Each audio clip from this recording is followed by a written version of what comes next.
Dr. Drew. Loveline, coast to coast. Yep, it is Loveline. I'm Adam Carolla. That is Dr. Drew over there. Phone number 1-800-LOVE-191. Fax number 310-854-4455. Dr. Drew is a board-certified physician and addiction medicine specialist. And tonight, we'd like to welcome back to the show, Jaguares. Huh? Yeah. Okay, nailed it. Jaguares to you and me. I get that one right? Alfonso Andre and Saul Hernandez is our guest tonight. You guys, what is this, the third time in here? Second, I guess. Second? The first one must have just felt long. Third time. It is the third time. Yes, I knew you guys had been around here for a while. The Latin rock, as we talked about the first time, and probably the second time, and now the third time, is really, well, it's going past making inroads, I think, into the American culture. It's here. It's you guys are selling tickets, selling out the pond, selling millions of albums, up for 3 Latin Grammy nominations. But who's at the show? Is it exclusively Latino folks, or is it a mixture? And is it becoming more white as the years wear on? It's becoming more mix each time. There's a lot of also Latinos, but they don't speak the Spanish. They've been born here and they don't speak the language, but they like the band. I went to school with a bunch of those guys. Yeah. You know? Yeah. Jorge Espinosa don't speak a lick of Spanish. Yeah. But we can still make fun of him, you know. Adam Carolla doesn't speak a lick of Italian. Oh, paisan. Yeah, all right. I can pronounce most of the food and cheeses, though. And you guys are from, where was it? Mexico City. Mexico City, that's what I wanted to say. Yeah. And you make your homes still there, right?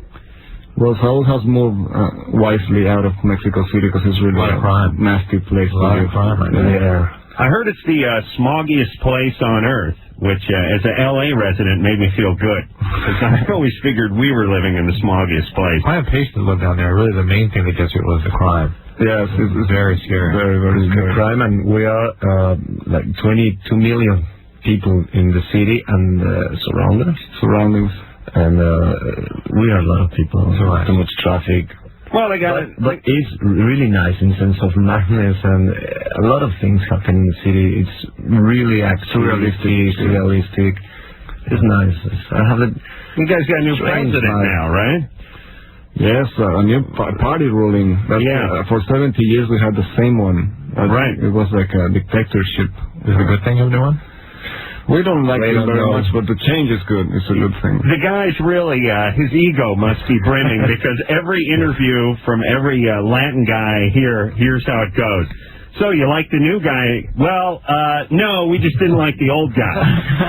that seems to be the popular opinion. They hated the old guy. They're not so sure about the new guy, but the new guy, the best thing he has going for him is he's not the old guy. Yes, absolutely. And he's a new guy from the old guy.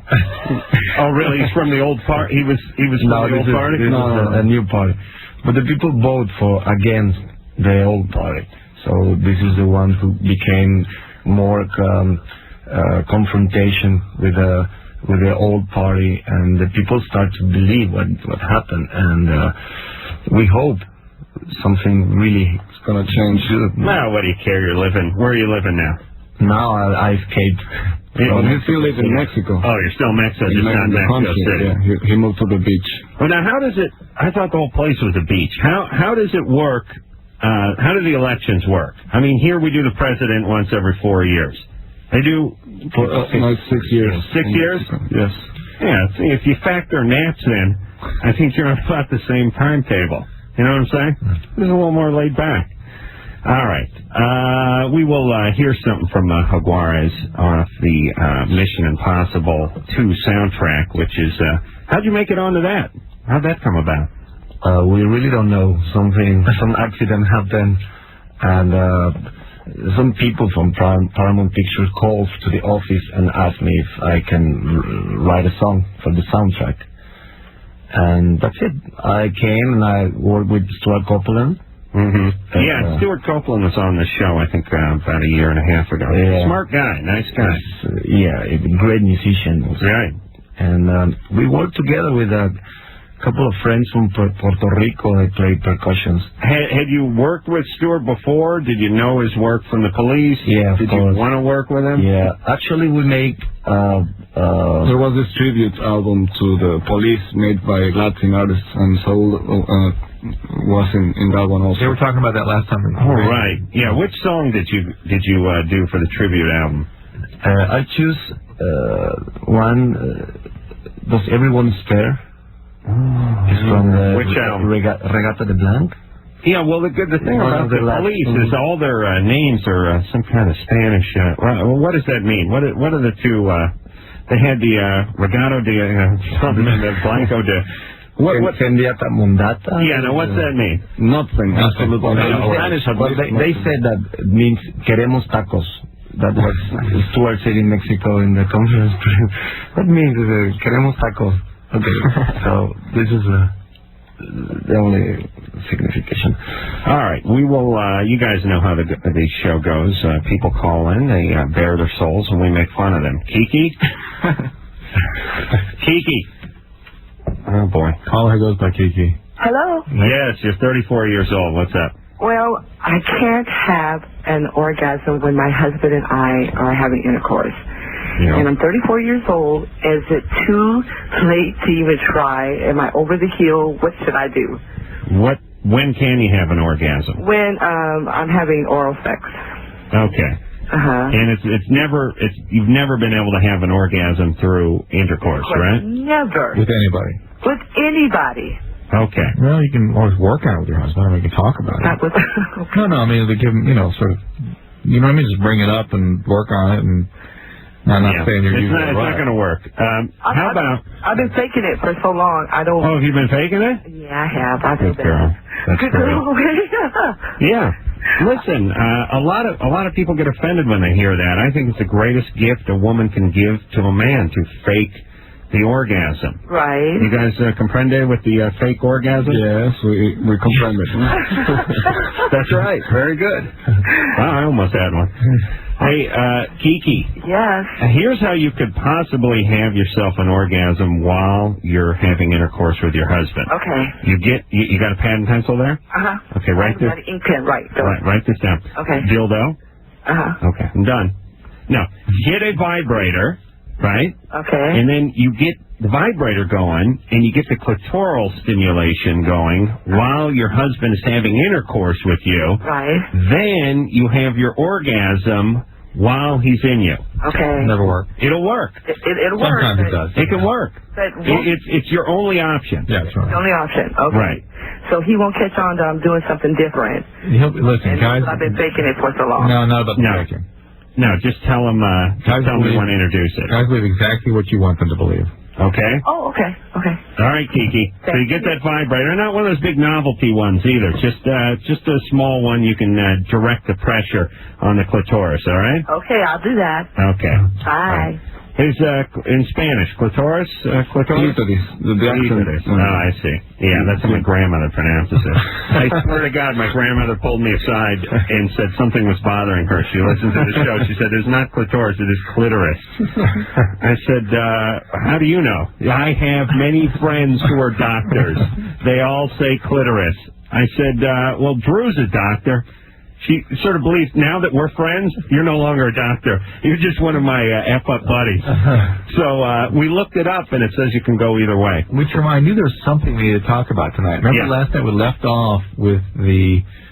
me cramping in a popcorn bucket? We didn't tell the story. Okay. You and I left off with that. Well, write that down, Drew, and we'll get into it in the next hour. Make yourself a mental note there. Also, I saw the roof of my house on TV today when a medium-speed pursuit went right by my house. Did you guys... went up that hill? Yeah, did you see any of that? I heard about it. I didn't realize it went up the hills. Did you guys see that car pursuit? No. I don't think they would handle it the same way in Red Mexico. pickup truck, right? Yeah, here you're a star if you're in one of those. Yeah, you're a big celebrity for. This guy was on the road for about an hour and 45 minutes. 3 hours. No, not 3 hours. That's what you heard, but you heard wrong. He was about an hour and 45 minutes, and because of all the lawsuits against the LAPD, these guys are scared to do anything. So not only will they not stop you, they'll just follow you, and they won't even follow you closely because they don't want you to feel pressured. It's a really bizarre thing for a police, it's an interesting ploy for the police or strategy for the cops to adapt, which is this guy's making a run for it. Let's give him room, fellas. And they sit way back. They're 150 feet behind the guy, and they followed him. And he came up my street. He came around the back. He came right around my house. I was just watching it on the news. I saw the guy drive right past my house, right down the hill, and he drove through Travel Town and through the zoo and through Burbank. Came back around to Hollywood again. He went through Silver Lake. Then he got on the freeway. He drove all the way out to Woodland Hills. He got off on stopped in the 7-Eleven. He took some groceries and he. That's right. He held up a guy at an ATM. They gave him room. They just give you room. And the thing I can't figure out about it is, especially, where I live, Drew, up in the hills there. All you'd have to do is when this guy went one direction up the hill, there's only one outlet, and that's the other direction. They could just sent a car up the other direction and just parked it. Yeah. There's just no possible way to escape if you did that. They're not interested in stopping them anymore. There's no spikes. There's no ramming. There's no nothing. And like I said, they don't even follow closely. They're way behind the guy. And it goes on for hours. Now, in Mexico, that wouldn't happen, would it? No. They just shoot them or something. They shoot them. They throw a tequila bottle at the guy. They do something, right? I mean, how long? Here's what I'd like to know. There is much easy. How long is the? They have we're more civilized because the police stop and you take your wallet. You say, "Hey man, give me a break," and you give money, and that's it. Nobody ever flees. Nobody dies. Nobody shoot. I wouldn't do it either. I bet you we would cut these pursuits by tenfold if you knew you could just hand the guy $50 and be on your way. So that's how it is in Mexico, right? You just grease the guy's palm, give him a little. Yeah, not all the time, but most of the time. Sometimes happens. Yeah. I saw a cop on a police motorcycle in Tijuana. He rode a wheelie down the street. I thought, you don't see a lot of that in L.A. Yeah, all right. Elizabeth? Yes. You're 19. Yes, I am. What's up? Okay, my boyfriend's dad's going out of town, and I'm on the pill, and I'm supposed to, have my period this week, and I wanted to know if I can just start another packet of pills and not have it, and if it'll be okay. Your boyfriend's dad is going out of town, so you get to have sex? Exactly. I see. And he's living at home, I guess? Well, yeah. How old? We're all going to school. How old is? We live at home and mooch off our parents and go to school. I see. All right. Now time for sex. And what was the pill question again? Can she, in other words, start a packet up without waiting that 1 week in between and not have her period until... Oh, I see. Yeah. You can do that. I've done that for people when they have weddings approaching and that sort of thing. Yeah. I hope they tip you for that. Yeah. That's interesting. It can screw things up though. You can get heavier bleeding and your cycle's can be all screwed up and you can be uncomfortable. But you can jog the period. Yeah. I mean, if you had, I don't know, some long distance romance, and a guy is coming in from New York for a weekend. Yep. Nice. Not a healthy thing particularly. Are you on a monophasic pill? What pill are you on? What's orthotricyclic? Yeah, see, it's a little trickier with those tricyclic pills. So, who's got a bigger problem with it, you or your boyfriend? It's his thing.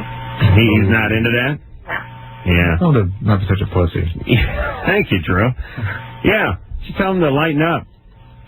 Well, but so, if I started another... It's part of the wonder that is the female form. Is it okay, or, would I not get pregnant kind of thing? Yeah, you'll be protected that way. Okay, so then it wouldn't start, and then it would... Well, you'll have a screwed up period. You'll have some spotting and stuff. It's not a great thing to do. If I were you, I wouldn't recommend it. Okay. All right. It's time for him to prove he loves you. Yeah. And you do what I do. You put a little compressed air up there. You dry it out. You clean it out a little bit. It's fine. No, compressed air. I don't blow up there. I need about 90 psi. All right, Elizabeth. Okay, thanks. All right, hey, listen. Yes. But here is a safety tip. Take Dad's good down comforter and go ahead and just roll that off the bed. The last thing you want to do is leave that trail of evidence.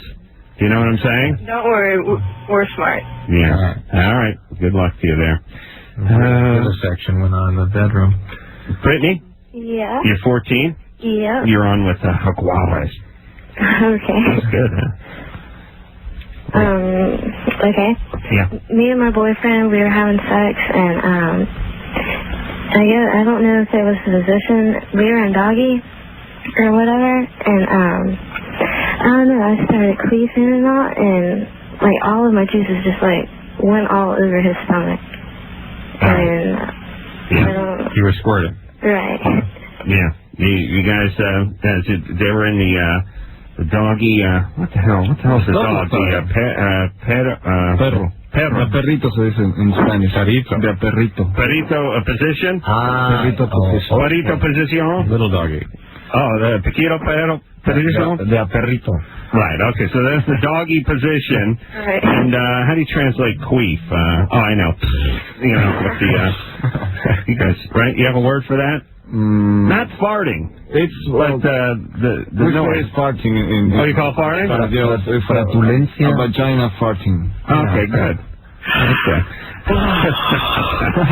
All right, so that's what that happens. And it's you're really a weak stomach, doesn't it? As soon as you go down that road. Yeah, it doesn't like any farting. It doesn't like human anything. Yep. He wants to marry Fembot. Brittany? Yeah. All right, so that's pretty natural, except for the part about the fluid flying out. No, the fluid thing is some women do that, and it's a normal thing, and most men sort of appreciate that. Don't you say, Adam? They do maybe the first time out, but after a few years it probably gets old. All right? Men are always wanting to see the results of their work. All right, that happened when you had an orgasm? Huh? When you had an orgasm, the fluid came out of you? I don't think I've ever had an orgasm. No. Okay, so it's just fluid. See that, Drew? That's I right. thought it was like coming. No. Yeah, but not in Brittany's case. Hey, Brittany, how old is this guy? 16. All right, slow down, baby. You're 14. All right? What are you using for protection? Nothing. Oh, All my right. God. You'll be pregnant this time tomorrow. When were you last with him? Saturday. You still have time to get the morning after pill. Right? Oh, she's not going to do that.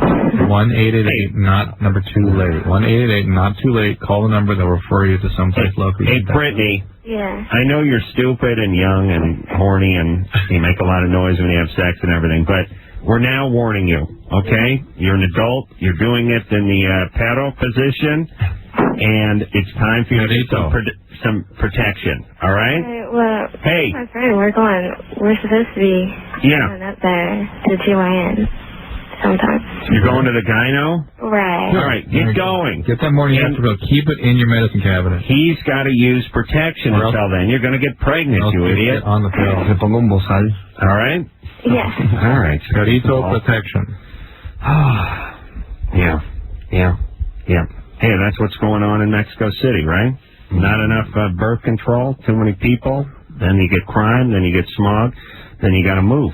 You got to move to the country. Too many perrito positions. That's right. All right. We should hear something from Jaguares. Right. What do you say? All right. This is off the Mission Impossible soundtrack, right, Ann? The first one we're playing? Yeah. This one is called Gliding. The gliding from Jaguares off of the Mission Impossible 2 soundtrack. Jaguares is our guest tonight. We're going to take ourselves a little break. When we come back, we'll speak to Michelle, whose 18 boyfriend made out with a stripper at a bachelor party. She wants to know if she should be mad. We'll explain why she shouldn't after this.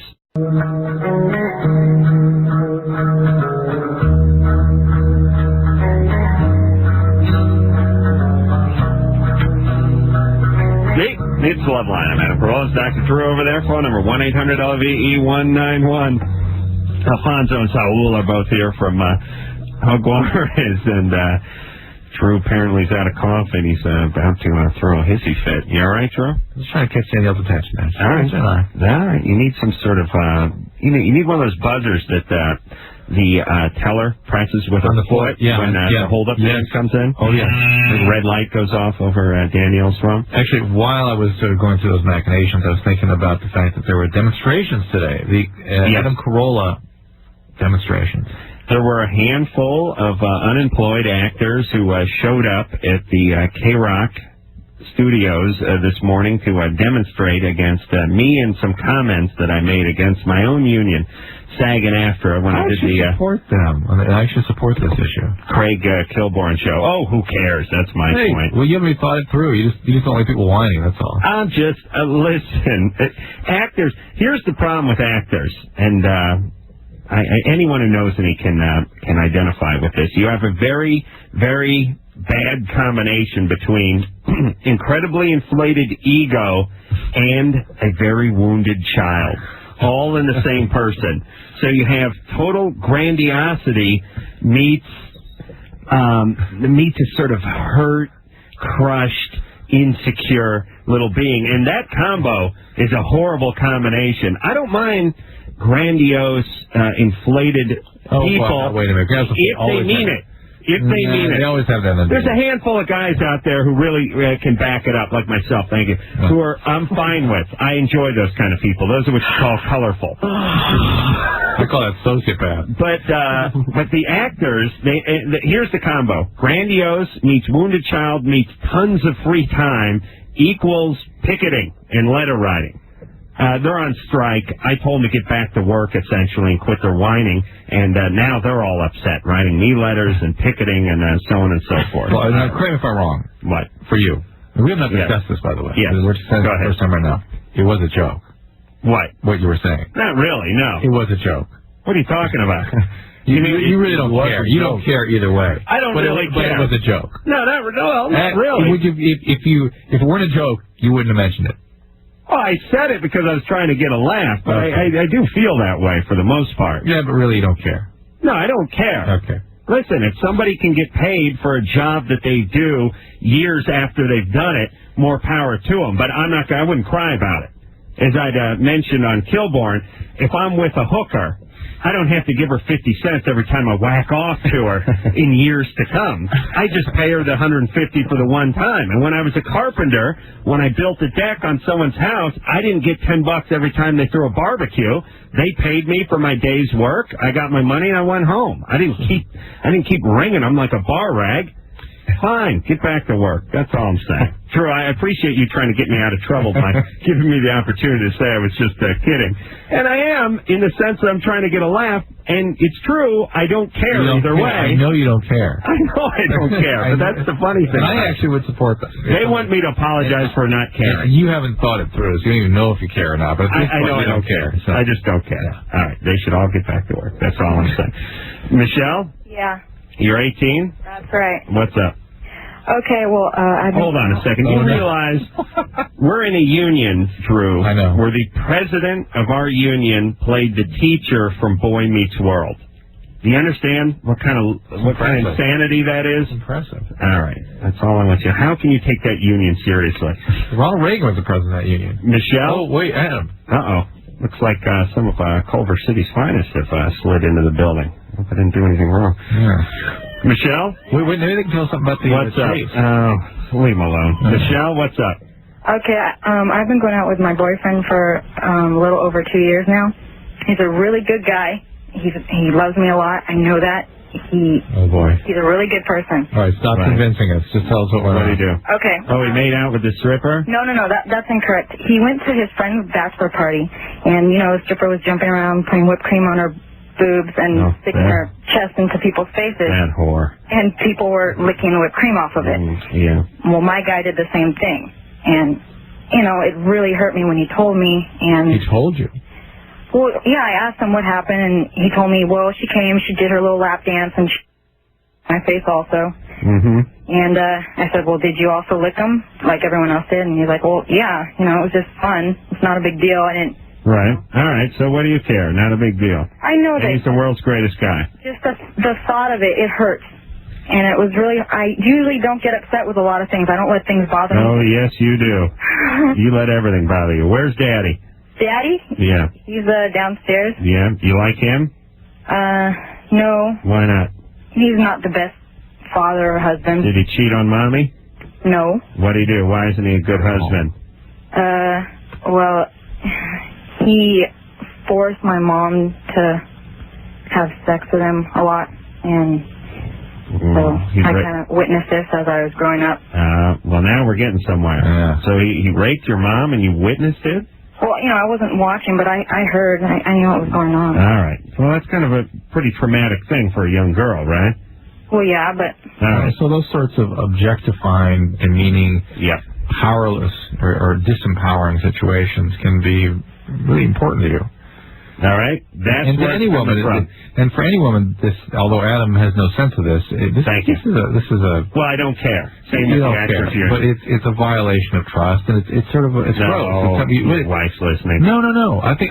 Listen, women are never. They are a higher form of the species. Yeah, they're so smart. Why do we run them around? No, but because men, when they behave as they will, it's a real disappointment. It's a deflation. They're like, it's gross. Okay, let me say two things. Michelle has an energy in this department. Oh, yes. I felt it immediately. I tapped right into her daddy, and it turns out her daddy did horrible things to her mommy. I'll give you that. And any time a male interacts with somebody in her life, it's going to remind her of something.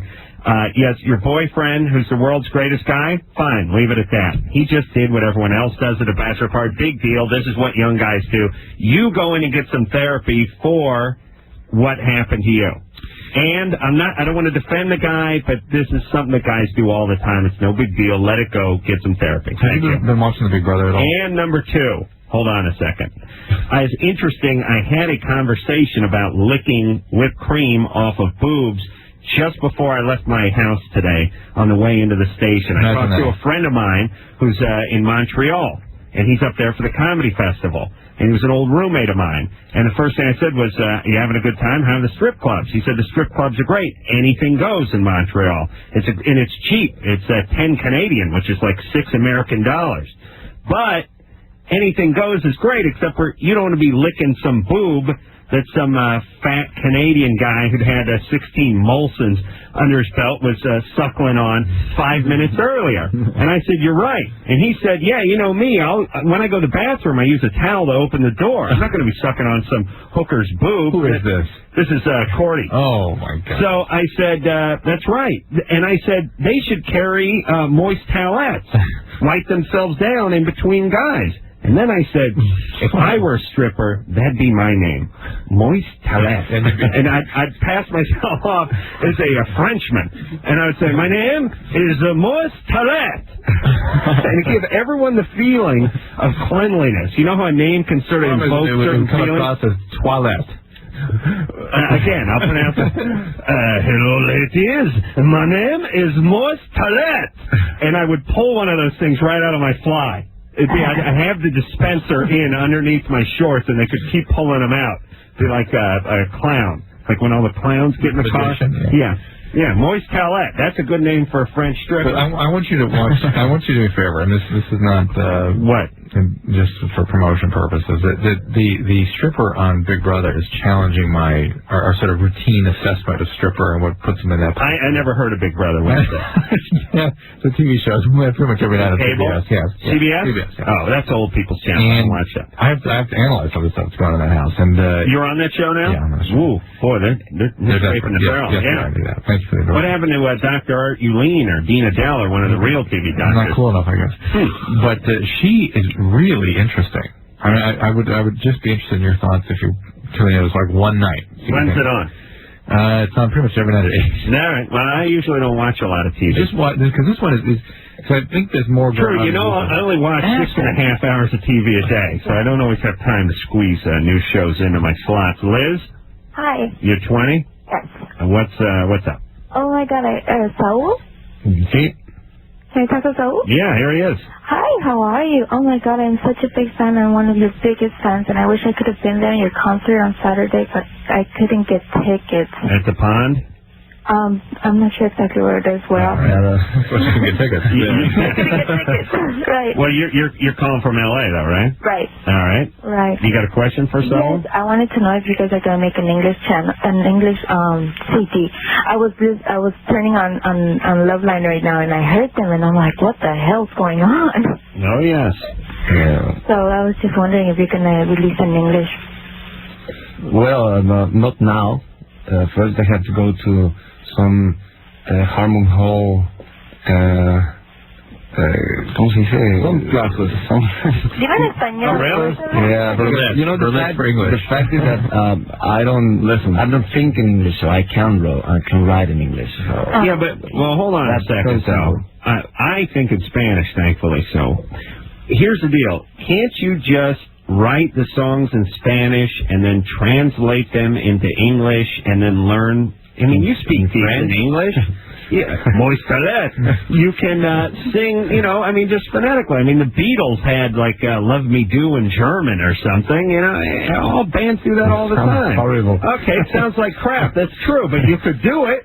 Yeah, but why do it? Oh, I see. All right, well, maybe you have a point. Hey, Liz? Uh-huh. I'm going to do a all-French radio show coming up in a few months, I would all right? listen to it, Adam. You are so sexy. Your voice. I go to sleep with it every fucking night. Every second night? Every second night. You know what my French name is? It is Patrice Moist Palette. Patrice, first name. Moist, middle name. And, of course, Palette being my parents' name. All right, Liz. Okay. All right. Best of luck to you guys. Gracias. Hasta luego. All right. Hey, Duncan, you speak the French, you know? Speak a little French. Send us to a commercial break in France. I don't know how to do that. No. Come on, you idiot. This is French. Il faudra que du partition. Say it again? Il faudra que du partition. What's that say? Replieve. Say we'll be back with more Jaguares and Loveline after this. Nous resterons avec plus de Jaguares après cela.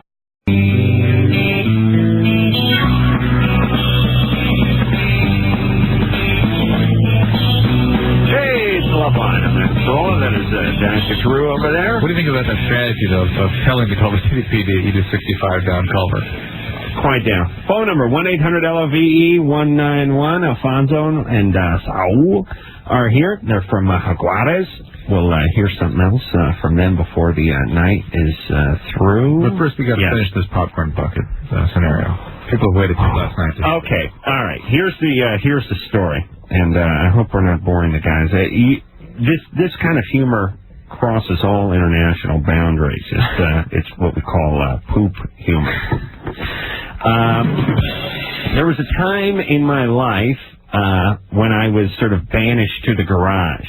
I lived... My evil stepmother. Yeah, my dad had a part of it, too. Yeah, but we have not bashed your stepmother at all, ever. Okay, we should bash her, too. Nailed, your mom's got nailed. Right. You've never said right. As I've said to my family 1,000 times, you guys rolled the dice and came up snake eyes when it came to me getting a radio show.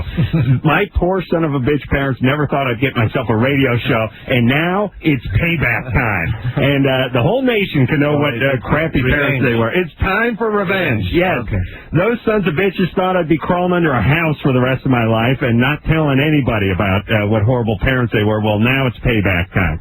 So I was forced, not forced, I lived out in the garage, which was sort of half converted into a room. No bathroom, no air conditioning, no heater, no nothing like that. But it was kind of a room. I lived out there when I was about 18, 19 years old. My stepmom was wanting me out of the house, which was ironic because I was already out of the goddamn house. I was in the garage. I was driving a beat-up motorcycle and working construction, and I didn't go into the house. As a matter of fact, I couldn't get into the house. I get locked out of the house after a certain time in the evening, 9 or 10 o'clock. No, but my stepmom didn't like me too much. I wasn't crazy about her, and I wouldn't go in the house, and she'd lock me out of the house. So if you saw her in the window, you'd avoid. You'd wait till she walked in the other part of the house. Of course, and my dad is such a spineless wuss that he never. My dad is 100% pussy. 100% puss. He really is. .1. Oh. It's one. If it went up to 101, that's what he would be. He's so spineless, he never stood up to her, so she just bashed me around. So I was out in the garage, and what I did was, I've told Drew this story before, I had a bar of soap that I would keep by the hose in the back, and I would shower, it was during the summer, I was working construction, I'd come home, I'd be filthy dirty from digging all day, and I would shower with the hose, and so Drew was saying, well, where'd you pee? And I said, out in the bushes. But last night, and I don't know why you wanted to go down this road, Drew, but last night you asked about number 2. Where did you go number 2? Yeah, what did you do for that? Because you said there's no bathroom and you couldn't get in the house. I thought, what the hell's going on here? All right, well, let me first qualify this statement before I explain where I went number 2. A, it wasn't as if I ran home to crap in a popcorn bucket. You understand? I understand. If I was at someone's house, I would use their toilet. Yes. You understand? If I was at the job site, I'd use the porta potty or what have you. Yes. And technically, I could use the bathroom indoor with the plumbing before, let's say, 9, 10 o'clock at night. Which you never did. You never went in the house. Well, I was scared to go in there. Yeah. But at a certain point, if I was home and I had to go, my cousin, Vince and Pat Bruno, for Christmas earlier that year, they got me one of those big 5-gallon tubs of popcorn. The metal tins. They have a snap lid on them. You guys have seen those. They're decorative. They're all sectioned off. They got the caramel, the cheese, and the butter one.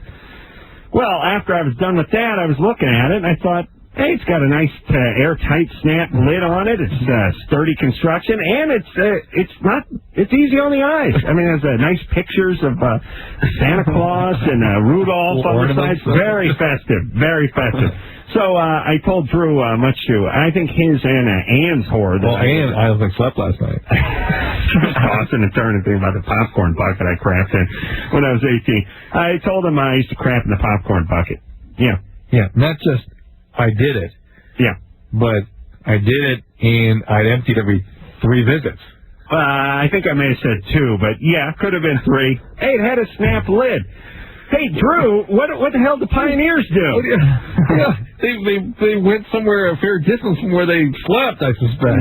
No, this was me against the elements, Drew. It's amazing when a porta potty is like major luxury. Oh, a porta potty to me was like Liberace's bathroom.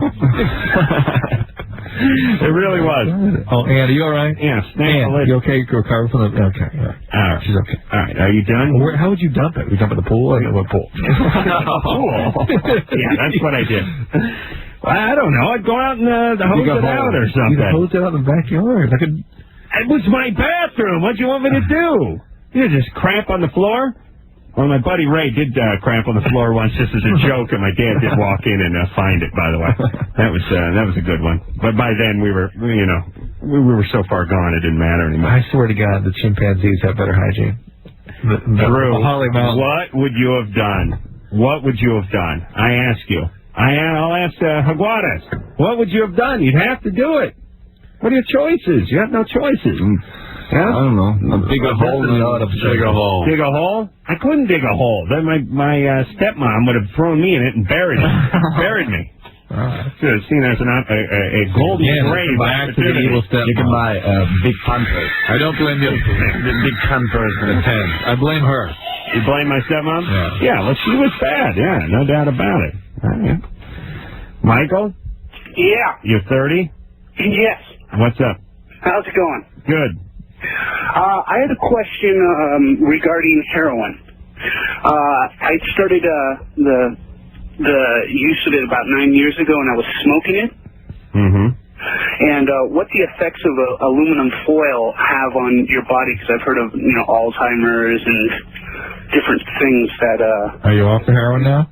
Yes, I am. You're in recovery. I'm in recovery. Great. How many people smoke heroin these days? It's probably a little less common right now, but it was going through a big resurgence the last couple of years. Really? It's actually not that common at all. I mean, most people either snort it or inject it. Thank you very much. I was dealing with a lot of people smoking for a while. You saw 2 guys in 8 years who did it. No. It was for a while, particularly college people, college age, where they say, I'm just smoking. What's the best way to smoke it? Well, you put it on aluminum foil and you let it drip down, and the smoke comes up and you suck it in. What do you mean you let it drip down? Well, it melts down the foil. It's called chasing the dragon. Oh, it melts the foil. You mean it has a... No, the foil doesn't melt, but the heroin on the foil melts down. It makes like a trail. After you put a flame under it, right? Yeah, exactly. You put it on the foil and it drips down. Is that a great explanation? Now, that's firework in there. Yeah. See, in California, it's black tar. On the West Coast, it's black tar heroin. On the East Coast, you got China White. There's no evidence that I know of that anything significant happens from that kind of aluminum exposure, if any aluminum exposure. All right, Michael. If it makes you feel any better, I've smoked pot out of a Coke can many a time. The Alzheimer connection is very weak. Very weak. There are plenty of people who walk around with extraordinarily high aluminum levels, even to the point of having their bones chelated with aluminum that weakens their bones. All kinds of things can go on. Those people do not get dementia. Yeah, this was something that was talked about some years ago, and then it was sort of disproved a little bit. Again. Is it back? It's back and forth. Right. It's the fact that there's aluminum depositions in these scars that basically form in the process of Alzheimer's. It doesn't have anything to do with causation. You were more exciting to the listeners when you're speaking in French. You understand? All right. Jaguares is our guest tonight. We're going to take a little break. When we come back, we'll speak for a job here. I would wait. No, please. That's about the band. No, come on. You got to give me a good butt question. That's a horrible question. All right, we'll be back with a good one after this.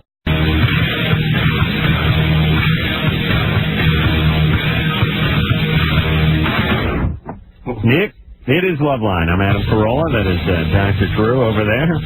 Phone number 1-800-LOVE-191. We're here with Jaguares. Jaguares has sold themselves over 1 million of the albums that are currently out.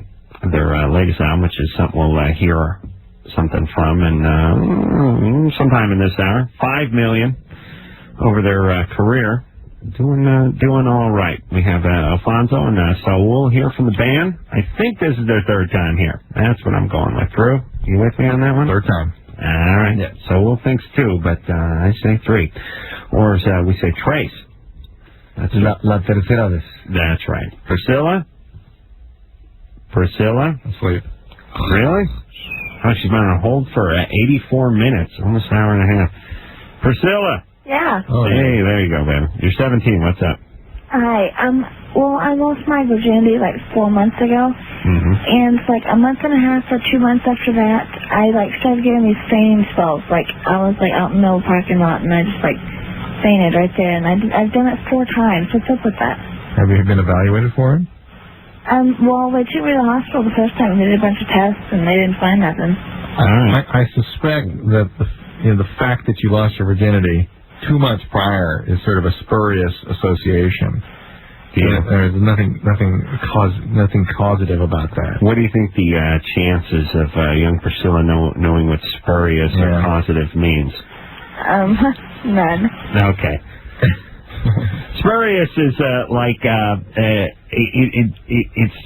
I'm trying to think of how to describe what that word means. It means neither here nor there. It's like as if you'd said, I was late for work. If you told your boss you were late to work because your toaster broke. Not significant. Right. Not probably not a factor. Yeah. Probably. So I know you're putting those 2 things together, but they're probably not connected. Okay. So. Are you on new medication or anything? No. Not lately. Are you on any medication? No, I know. And what did they say when you got the test? They didn't say anything really. They actually I only saw the doctor once and he said it was going to run some tests and some x-rays and then I didn't see him again after that and they just released me from the hospital. Were you on medication at the time you passed out? No. Okay. Well, why don't you follow it back up again? Had you been recently stopped on some medication at that point? No, no, it was 3 months before that when I stopped. What medication? Just naproxen. Just like naproxen? Yeah. Okay. Thanks for having us have to ring you to get that piece of information out of you and devote half the show to it, Priscilla. We appreciate it. Oh, okay. All right. I hate Priscilla. I don't know why. You guys hate her too? I don't like her at all. Why do I dislike her so much? There's a hostility running underneath. There is? Yeah. Is that what that is? Yeah. I hate asking the same idiot the same question 10 times, which is what we do on this show. All right, so Drew, what should she do? Follow through with her usual doctor. See, head appropriate workup. She can finish. There's literally dozens, maybe even hundreds of different causes of this, most of which are not significant. Not losing a virginity. Now, you lose your virginity, your dad faints, right? But not you. Right. Is that how it works? Sometimes your mom, sometimes your grandma. That's right. That's right. And often, another side effect of a virginity is a deceased grandparent could roll over in his or her grave. You've heard of that? Yes, I have actually seen that. I remember sometimes the forefathers. When my sister lost her virginity, my grandmother from Philadelphia, who died 5-6 years prior to my sister losing her virginity, spun over in her grave. I remember hearing the creaking. She was a large woman, and we had her buried in the basement of the house. Brian? Hi. You're 16. What's up? First of all, I just want to say that I saw you on the Curry Kilborn run. Hilarious. Thank you, Brian. Thanks for causing more trouble. Yeah, the Teenagers Guild thinks it was hilarious, too. They're still laughing. All right. Go ahead there, Brian. Well, my problem is that, every once in a while I just have these bouts of depression. They'll only last usually a day or two, and I was just, wondering what was causing them. Well, puberty. Yeah, you're 16. What happens? You have a little trouble motivating during those days? Yeah, my dad just says, what's going on? You seem like down in the dumps. And it's just like, it only lasts like a day or two, and then I feel better. A certain amount of that is normal. Keep an eye on it. Take care of yourself. Don't ignore these feelings, and certainly don't keep them to yourself if they start getting really severe. But consider what things might be sort of contributing to you falling into depressive episodes. Go on a walk. Yeah, and get exercise, and stay focused on doing things that are good for you and you want to do. But know that at 16, the biology is tends to send people into spiraling depression. I think more people get depressed in this country. Than where? Mexico. The rest of the world. More too much free time? Yeah. You know what I think? You know what I think happens to Americans is we have it pretty good. We're used to things being pretty good. And when we don't feel good, it's a big deal. Yeah, I mean, if something goes wrong, it's a big deal. And if you take a look at other countries and most of the rest of the world, survival, day-to-day struggle. Big deal. You don't really have time for depression. Or maybe your whole life is depressed and you don't notice it. I think they get depressed in Mexico? No, and also it's like que todo está acomodado, todo tiene que estar bien. Everything has to be good. Yeah, to be all right. I think also in this country we don't. Our family systems are so screwed, and so that systematic situation here. The whole system. Yeah, the whole system. You know, like it has to be like online. If it's a little broke, you're in trouble. It's a disaster. We growing up like with no line. I mean, it's a different idiosyncrasy. So you're saying in Mexico they do or don't have all this health care and all this stuff? No, he's talking about the way people here are more like how a direction. Everything has to be a certain way. Right. And in Mexico it's more chaotic. I think that's what he was trying to say. You mean... Well, sort of. We mean like here it's like... get an education, get your degree, graduate from college, become a lawyer. I mean, there's a lot of pressure. A lot of kids are forced in a direction. Whereas other parts of the world, it's maybe a little, well, except for like Japan and maybe China. A big problem. Yeah, but I bet they're pretty depressed over there. You know what I mean?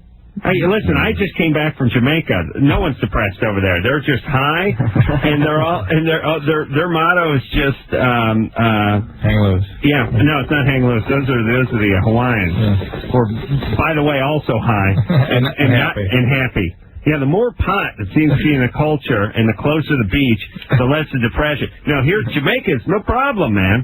I mean, we're just a bunch of white guys from Hollywood, and it's like, when's the flight? Where's it? No problem. It's just everything's just no problem. Just have a drag off a joint, no problem. Take your shoes off. But I think here our connections as family systems are so weak and so poor that we don't have sort of the usual internal resources and family resources to make ourselves feel better. Isolation. Isolation, disconnect, lack of sort of development emotionally. I travel a little bit in Mexico, and I remember seeing, although I see lots of poverty, lots of happiness. Mm-hmm. The families together doing things. I mean, they don't have anything, but happy. And maybe that's true. The unity of the family there is so important. Very tight. And here it's like, well, let's see, you got 40 people in one room. You better be tight. I can't go to my parents. You better be happy. I saw circumstance after circumstance in that country where people would have been, oh my God, lamenting that anybody could live like that. And they're fine. Well, put it this way.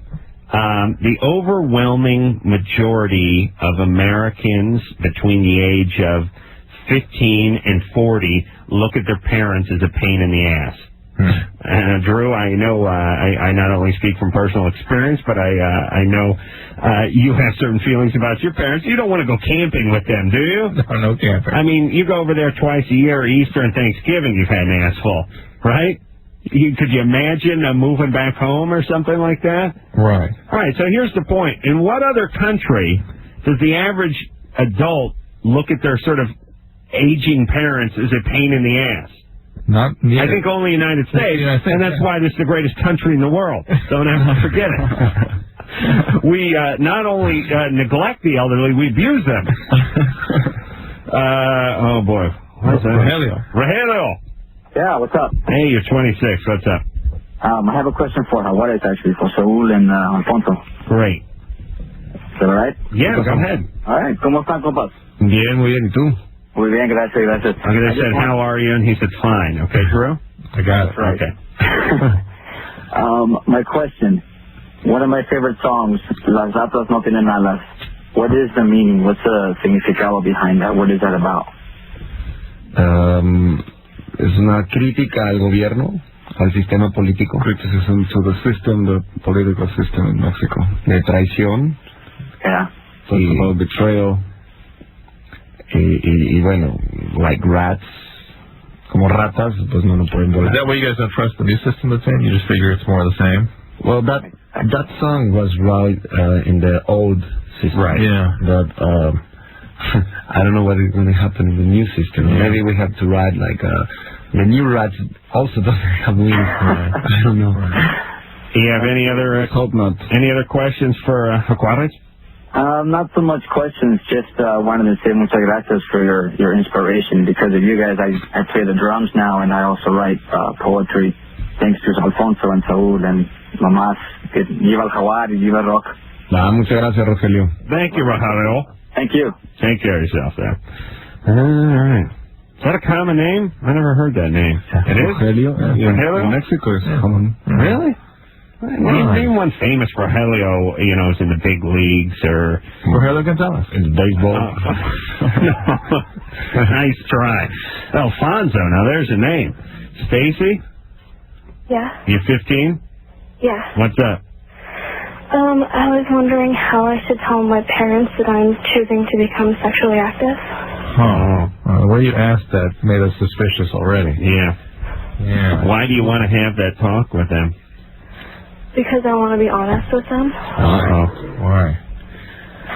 Why is that important if that's something you're choosing to do? Not that I object to it. I think it's a great idea, but just sort of the energy. We don't trust you. The energy you have behind it doesn't sound right to me. Because my parents have always told me that sex is bad. If I decide to do anything, I can tell them, and that they can get me birth control and condoms and protection. All right. Are they too bad? Have they otherwise been sort of energetic in their attempts to educate you about the harms and the ills of sexual activity? I don't know. I just want to know how I should bring the topic up. Okay. All right, hold on. Stacy, we're just trying to figure out what the motivation is. You love your parents? Yeah. That didn't sound like a ringing endorsement. Do you love your parents? For the most part. All right, so there's parts you're mad at them for some reason? Where have they been a pain in the ass? I don't really know. It's just... What? My stepmom is kind of... Makes you crap in a popcorn tin? Is that what happened? Honey, I feel your pain. My stepmom's just kind of... Who knows what the long-term medical repercussions of me sitting on that sharp metal rim for so many months. You sit around letting your farts out. It's probably one way to amuse yourself. That's right. It's my way of coping. Hey, Stacy, who you mad at? Your dad or your stepmom? Who you angry at? Uh-oh. Is that Dad? Okay. Hey, Stacy, you want me to tell him? We'll tell him right now. Okay. Yeah. Oops. Stacy? Yeah. You just missed a golden opportunity. Drew could have really had a sit-down with Dad. No. Oh, I thought you wanted to tell him. Listen, if Drew says it's okay, it's okay. He'll go out and get your male prostitute if Drew says okay. So, Stacy, who are you mad at? Your stepmom or your dad? Or your real mom? Or your real mom? My real mom. Why are you mad at her? What'd she do? Abandon you, leave you with the evil stepmom? It's a long story. Okay, well, see ya. Let's just move on. Cecilia? Yeah? Listen, I don't want to sit there and play 20 questions with some prepubescent teen. Screw you. I don't want to sit there and drag it. Well, I mean, screw you. Go ahead, have sex, tell your dad. Here's what you do. Write it in shaving cream on the mirror. I'm getting laid. All right, the point is, though, in the morning. Your choice in doing this is driven by your desire to get back at your mom. Of course. I mean, okay, listen, let's just talk about this for a second. Here's what I've learned on my 5 years here at Loveline. People think the truth is very noble, and you can never go wrong if you tell the truth. And we put a lot of emphasis on this as a society, and whenever you talk about founding fathers or noblemen or gentlemen, it's always talking about integrity and truth. But when people tell people the truth, I found on this show, they have less than philanthropic reasons for doing it. Let's put it this way. When adolescents tell their parents and partners, male-female or male-male partners tell each other something, there's motivation. It's not the truth. It's motivating. Right. So she wanted to tell her parents she was going to become sexually active, which sounds great. And we questioned her, and she said, well, they always said, come to us first, and we'll get you on birth control, and we'll get you condoms. But it still sounded a little suspicious. And as we scratch beneath the surface, it turns out she's angry, and it's ready to sort of screw you time for Mom. And listen, especially women.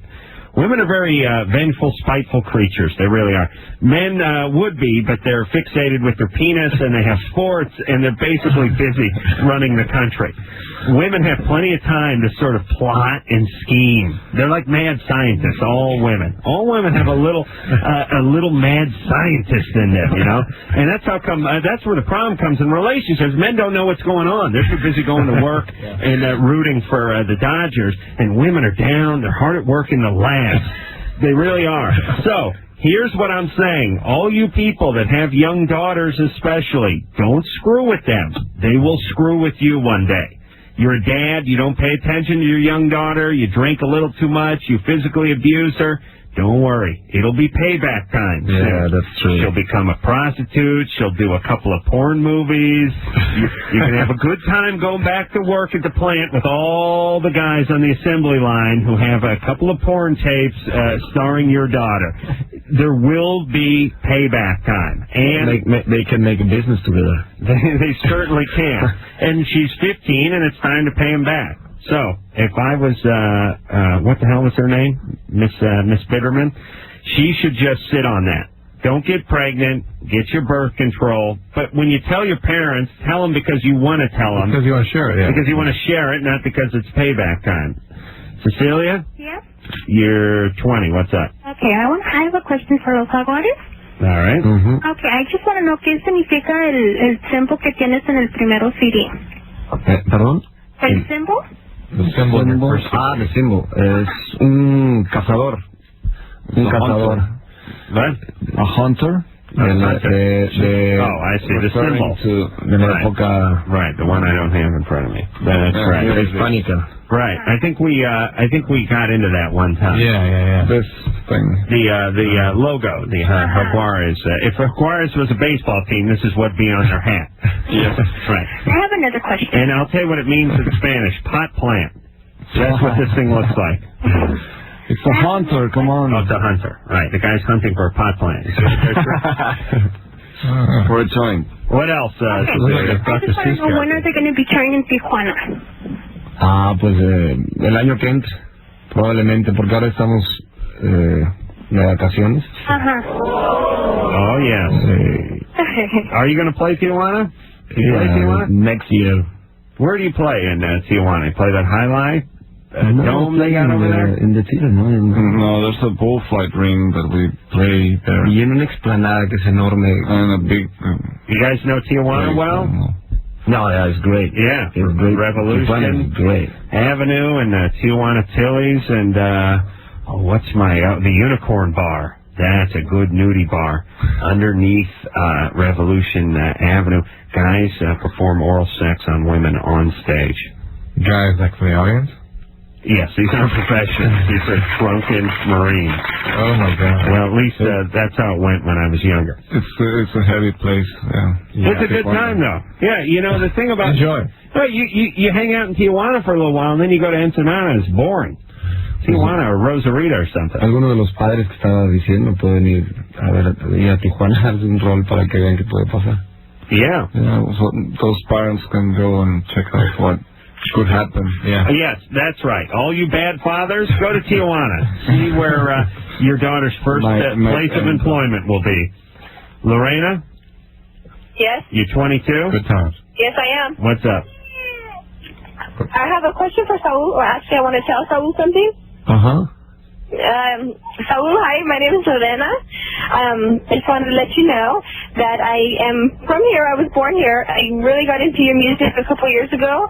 I do not speak the language at all. I love everything about Jaguares. I've been to every single one of your concerts in the past 2 years, every single one of them, all the way to Vegas, going to Chicago. I just wanted to let you know that you don't know what you do to the local scene that's out here, the local rock scene. I'm involved with a lot of local rock bands. Where are you? I live in Covina. Where? I live in Covina. Oh, Covina. But yeah, in Covina. It's like 20 minutes from LA. But everywhere I go is in LA. Covina is a Spanish word meaning crap hole. Don't leave my very true. It's true. Well, jump that Covina. Only to be exceeded by West Covina. All your major fans are right outside the building. Oh, thank you. Wow. And we love you so much. Oh, thank you. Where are you? Hold on. What do you got going over there? You have a party there? I have pizza here. You guys want some? I ordered some. What kind of place are you in? What was that? Where are you? What kind of place are you in? What kind of place? In the parking lot. Hold on. Wait a minute. Is it a restaurant? I like the band, but their fans aren't real smart. Wait, let's try again. Are you in a phone booth? Or where are you? No, I'm on my cell phone. I'm wasting Wait. I've been on. Where are you? We're right out front. Look out your door. Open it to right. Okay. They're here. They're here. They're not in Covina. Okay. All right. Wait. I'm in Culver City right now. All right. Listen. Okay. Let's get the Culver City PD back here. Yeah, please. Fire a couple of concussion grenades into the crowd. They'll scatter. Drew, you cover me. I'll make a break for my car, all right? All right. And go. No, I saw them all. They're all out here out in the parking lot by the van.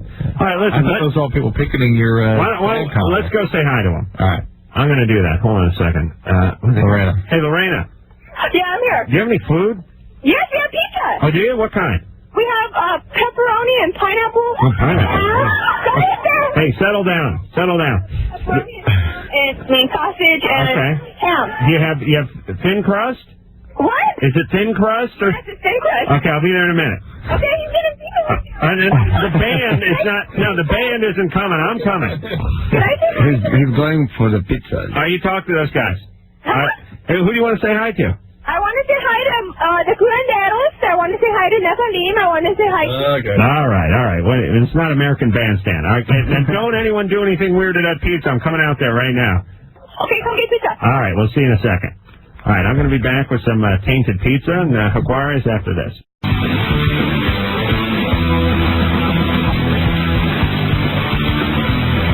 Yeah, it's Loveline. I'm Adam Carolla. That is Dr. Drew. Alfonso and Saul are both here from Jaguares.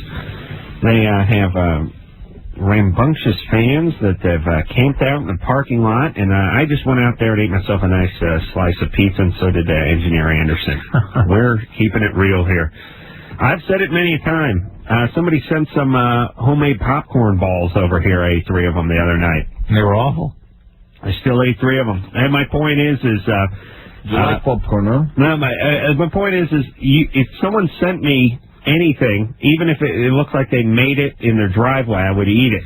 I'm a man of the people, right, Drew? That is when you're hungry. You understand? There's other B/C celebrities that would never do that. They would have someone taste it for them. They would think it was poison.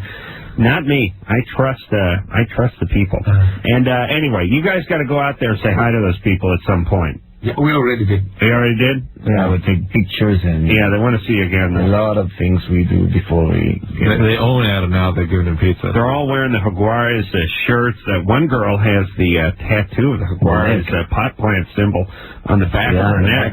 Yeah, that's love. Drew has a Cheap Trick tattoo on his back, but that was many years ago. Drew? Yeah, this is a Dr. Seuss character. I see. Yeah, that's very, very clever. Fernando? Hey, what's up? How's it going? You're 18? Yeah. What's up? I have a question for the Jaguares first. All right. ¿Qué onda, compas? ¿Cómo están? Bien, bien. I was wondering if... Good. I was wondering if you guys are going to come up north to to Oakland or San Francisco maybe next year? We will. Cool. Where's it biggest for you guys in the States? Los Angeles? Here in the States, I guess, around the area of Los Angeles. Well, what is second? Chicago's New York? Texas. Oh, Texas, yeah. Yeah, I can see that being a bit. Chicago, I think, is the second one. Oh, really? Over Texas? Yeah. And also I have another question. What the hell are they getting over there, Drew? Fernando, go ahead. Yeah, I just want to thank you guys, Adam and Dr. Drew, for you guys, having a great show. I know it must be hard for you sometimes for, getting all the weird people, but it's really good that we have people like you. Oh, thanks. Give advice. Thank you.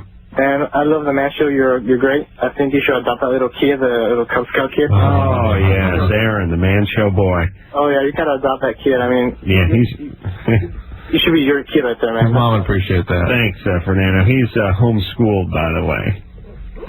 So it's nice for him to get out of the house and do a little man show bit. This is in reference to Aaron, the man show boy, who we have go out and do our bidding for us. Yesterday, trying to get somebody to buy beer for him outside of a... Yeah, that was my idea. Come on, don't be such a pussy. It was great. We took this 11-year-old kid who's about 200 pounds. Yeah. He's a big boy. He's pretty short, and he's lily white. He wears a Cub Scout uniform, and we sent him out to try to buy beer, try to get someone to buy a beer. Mm-hmm. And lo and behold, a guy eventually did buy him beer. It was not set up. And it was great. He was like, what do you want? What do you want? And he was like, huh? 6-pack or 12-pack? And the thing was funny, the guy was in a rush. Yeah, let's go. It was kind of funny. Like, let's go. Okay, what do you want? And like, I don't know if you want a domestic or imported. What is the legal drinking age in Mexico? 18? Do they have one? Yes, 18. How is it enforced? I mean, when you were 15, could you go to the liquor store? You cannot buy cigarettes or booze, but I guess you can. Right. It's the same as with the cops. You can... Right. Grease someone's palm. Yeah. And I like that. I mean, now that I have money, I wish we lived in a society where you could do a little palm greasing. You know what I'm saying, Drew? I think they just send the police in to buy the beer for them. Well, what I mean is you get pulled over, right? Mm. Do you feel like a criminal? You know what I mean? Do you feel like you need a lesson taught to you? Wouldn't you know it's a big hassle? You know it's going on your driving record. Wouldn't you love just to be able to pull $100 out of your wallet and hand it to the guy? And furthermore, Drew, how fast would you do that if you got pulled over? How fast? Fast. It doesn't sound like a great idea for the society at large, though. And look at Mexico. It's a utopia. What are you talking about? Yeah, sure. You're going to the airport. You don't want the guy to check a certain bag. You give him $20. You keep walking, right? Please. How dare you make fun of Mexico, Drew? Is this Armstrong, Sergeant Armstrong? Yes, sir. What's up there, Sarge? Oh, hey. Yes, sir. Yes, you're 28. Yes, sir. Ooh. Yes, sir. Get on your knees, scumbag! A little Full Metal Jacket for you there. What's up, Sarge? Well, I was in I can't disclose the location, but I was in an area where a lot of sand was. About 3 weeks later, after coming back stateside, I developed a rash in my growing area. I see. I went to the VA, and they told me it was nothing but mere heat rash and go away in a week. Fungus. Yeah, consequently, it did not. Did you take a fungus cream? Do I do what? Did you use a fungus cream? No, sir. I didn't know it was fungus at the time. It's now gotten to the size about, you split a baseball in half and put it on both sides of the groin on both sides. Yeah, go get yourself some antifungal, right? Yeah. What kind of stuff? Oh, some good ones out there. Lotrimin will work. Mycotin will work. Just spray the junk. Yeah, I'll tell you what, the Lamisil is the one you want. Go ahead and get the Lamisil over the counter. Does the fungus usually react fairly violent against sweat and other? Yeah, it's called jock itch. Yeah, that's what jock itch is. Let me explain something, Sergeant Fungus, which would be a good wrestling name, by the way. Here's the deal: your groin, your nutsack, it's like a dinner roll. Okay, it's like a piece of bread. And you take that piece of bread and you sprinkle water on it, and then you put a glass over it, and you put it out in the sun, and you get heat, and you get moisture, and you get a sort of greenhouse effect. Well, in a couple days, what do you got on that bread? Mold. You got mold. You got stuff growing all over that bread. But you take that same roll, you put it out in the sun with the wind blowing, and what do you got? Dry Well, you got mold. bread. Yeah, wait, it's a horrible point. The point is that a rat eats it. Okay? So, what's worse? Mold on your nuts or a rat devouring your scrotum sack? I think I've made my point. No, here's the deal. You want to dry something out, you gotta free ball it a little bit. You gotta dump some powder down there. You gotta spray that Mycotin or the Desonax or whatever, that Lamisil. You gotta keep it dry. If it's a moist, wet, warm environment, the mold is gonna propagate. Is that a good word there, Drew? Beautiful. Thank you. Yeah, but you got to dry everything out. I'll tell you, like for instance, you get a cut, you put a Band-Aid on it, you leave that Band-Aid on for 2 weeks, you pull the Band-Aid off, it looks like you got the cut 10 minutes ago. Yeah. You got to air it out. That's what heals everything. Blow wind on it. I'll put a fan down my pants a couple times a day just to air it out, just to ventilate. Is that what you're doing? Yeah, I'm putting a fan down my pants. Thank you. Jaime? Yes. You're either Jewish or Mexican. Which one? Mexican. Okay, good, because that'd be a horrible name for a Jew. Kind of cruel parents would those be. That'd be funny if you named your kid Jaime. You were a Jewish family? Isn't there some joke with like Jaime Town or something like that? Oh, yeah. Yeah. I haven't heard of him too much. That's right. I'm Mexican though, so. Yeah. It's all right. I had a question for Jaguares. ¿Qué pasó? Alfonso, Saúl, buenas noches. Hola, buenas noches. I had a question good evening, sir. about the new song they have on the Mission Impossible 2 soundtrack. Only came out on like the Latin American edition. Yes. So I was wondering if that was going to be available in the United States. It's going to be in new CD that's coming out with some songs from the history of the band, from Jaguares. And this song and another song that Saul did with Chef Calais. So it'll be on a Jaguares compilation. Yes, that's going to be released here in August. All right, Jaime. Okay, great. I'd like to ask him one more question. Sure. I know Alfonso plays with a band called La Barranca. Yes. And I was wondering what does Jaguares do when he goes off and plays with them? Do you agarran otro que toca batería, or do you kind of guys just take a vacation and Saul starts writing, or how does that work? No, La Barranca has another drummer that plays when I cannot make it. So what does Jaguares do when you can't make it? I can always make it. Oh, okay. Well, there you go, Jaime. Okay, thanks a lot, guys. You guys are a great band. Thank you. Yeah, that's called, in Spanish, it's called Priorities. Priorities, there you go.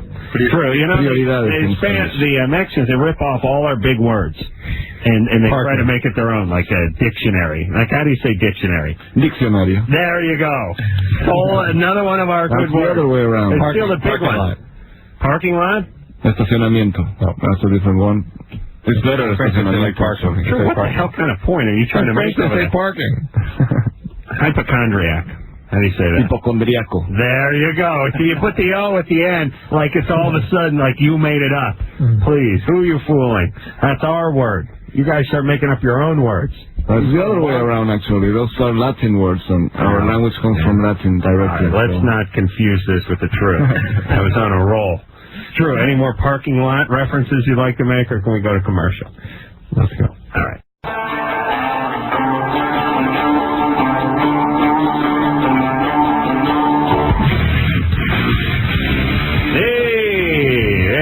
Loveline. I'm Adam Carolla. That is Dr. Drew over there. We have Jaguares here tonight. Their CD is called Bajo el Azul de Todas las Maravillas. Maestro? Bajo el Azul de tu Misterio. Say that again. Bajo el Azul de tu Misterio. Under the mystery of your blue or something like that. Will be the translation. Oh, I see. All right. I was on a roll there. I just kind of petered out at the end. Maybe I got a little excited. Yeah, we're doing great. I sound like I was calling a soccer match instead of giving the name of the CD. Go. Oh, man. He must be... How much commercial... Where's that guy from? Is he from Mexico? Go! Nope. Where's he from? Pasadena. Pasadena? His dad works with him. He's a gringo? I don't know what you're talking about. The guy at the soccer match who... I think he's from Argentina. It's the World Cup who... Go! Half an hour? Yeah, he has a hole in the boys now. Yeah, imagine how many commercial endorsements he's getting back in his homeland of Argentina. All right, we will hear something from Jaguares off of Bajo el Azul. And, oh boy, Drew, what's this one called? Tu Reino? Tu Reino? Así es. Yeah? Tu Reino. Tu Reino. That is little Jaguares off, something called Tu Reino. And that, of course, is off of the Baja Azul, which means how blue. Which means are your eyes. Clear. Yeah, that means blue eyes, right? Blue something? Blue mystery in the something happening. Oh, okay. All right. There you go. Another good one from Jaguares. Ryan? Yes. You're 16? Yeah. What's up? I think my girlfriend cheated with my stepbrother, and I don't know how to confront her with that. Why do you believe that? Why I believe that? Well, her birthday was last Monday. She had a party, and she lives down in North Carolina. It's where I really live. I'm just up here visiting my mom, and I wanted to attend it and all. And I found out from another friend that my stepbrother went over there and stayed the night that night. And she's starting to act all weird about this stuff now, and I don't know, you know. Why do you talk to your stepbrother? Huh? Can you talk to your stepbrother? Yeah. Well, he's just going to deny it. How old is he? How old is he? He's 14. How old is she? She's 15. She's 11. And where are you now? Where am I now? I'm in Cincinnati. You're now in Cincinnati? Is that where you are now, right now? Yeah. Where are you now? Cincinnati. Okay, so when are you going home? I'll be home the first week of August. I see. I suggest you end this relationship. Yeah, I mean, it's a lose-lose situation. Well, hold on a second. So somebody told you your stepbrother spent the night. Yeah. And would there be any reason to spend the night? I see none. Yeah, but if you talk to him, I mean... What's he going to say? He's going to say, I drank too much, I passed out in the spare room, right? Like you smoked too much, but basically, yeah. Right. Hey, do you think those two have had a thing? Do you think they like each other? I don't know. Well, then why? That scares me. But here's my point. It shouldn't scare you because here's what should scare you. If you noticed a little chemistry between the two of them in the past. Do you know what I mean? Yeah. You can't get a read off of her. I mean, most 15-year-old girls who have a 16-year-old boyfriend, even if it's you, Ryan, don't want to go back to some 14-year-old kid. Right. Do you ever get any vibe off of her that she had any interest in him? Sometimes. It's kind of rare, but yeah, a little bit. A little bit, sometimes, but not much? Yeah. Okay. Well, write that down for a second. Ryan, I don't know. I didn't know where to begin. All right. My thing is, hey, you're 15, you freaked out with your girlfriend. Can't you talk to your, all right. You don't trust her, you shouldn't be in the relationship. Yeah. Ryan, this sounds like more you. Yes. You sound pretty easily freaked out. I'm more of the quiet type, but yeah, you could say that. Yeah, you're quiet, but you're just the kind of guy who snaps and gets a hunting rifle and goes up to a water tower, right? Right. All right. Yeah. Oh, wait a minute. He's making the note now, too. Let's see. Get rifle, go to hunting tower. Yeah. Oh, God. Isn't it horrible being a 16-year-old? Yes, that's true. You know what I mean? Oh, absolutely. You guys remember that? Jealous. Yeah, yes, it's terrible. Yeah. Now it's like, you get to be our age, and it's like, listen, is she cheating? Oh, who cares? I gotta watch TV. I mean, you care, but you just, you're not, poor Ryan, he's up all night, he's creating elaborate scenarios. I swear, I go to animal models, and I think about the young orangutans, jumping around, then the old guys sitting in the back, you can barely get up. Yeah, the old orangutans are sitting in the tree, they're picking stuff off themselves, that's it. You stop picking on other people, you start picking yourself. That's what happens. When you're young, you go pick on everyone else, then you get home, now you want to be left alone so you can pick it yourself. You got stuff, psoriasis, scaling. I watch you in your nose every night. I go out, drive home, I got one fan. It's amazing. I can drive a stick and pick my nose the way I do. Thank you, Drew. So what did we learn tonight? I crap in a popcorn bucket and I pick my nose. Anything else, Drew? Let's talk about the time I cried when my hamster died when I was 9. Drew, you'll not rest until I can't get light. Evelyn, what's going on? Quick. Yeah, I have a question for Jaguares. Yeah. See? First of all, hi Adam, hi Drew, I really love you. All right, now hold on a second. Drew, what do you say? How high are you? How high are you? Hey, here's a question Drew wants to settle in 47 seconds. He wants to know... you don't ask him if you can't bring it. You're not going to get through it. Well, I just want to know how stupid Drew is. She want to know how Saul got over his drug addiction, and he says... Do it in 30 seconds. Well, ask her question in 30 seconds. All right. You're over your drug addiction? Sort of, yeah. Yeah, all right, sort of. But you're not high now, right? No, I'm not. All right, that's over with. How did you sort of get over it, I guess is the question. No, it's just that suddenly you get conscious about that and you have to confrontate it and clean yourself. It's not so big deal. All right, what was your drug of choice? Well, it's cocaine and acid. But listen, Mexico is different. Everyone does. I'm also not sure. We don't have heroin in Mexico. I'm not sure. That's not addiction. This is using a lot of drug is not addiction. Okay, two different things. We're going to take a break. Drew's going to do a quick urine sample of Saul, and we're looking for some benzoylecgonine. We'll be back after this.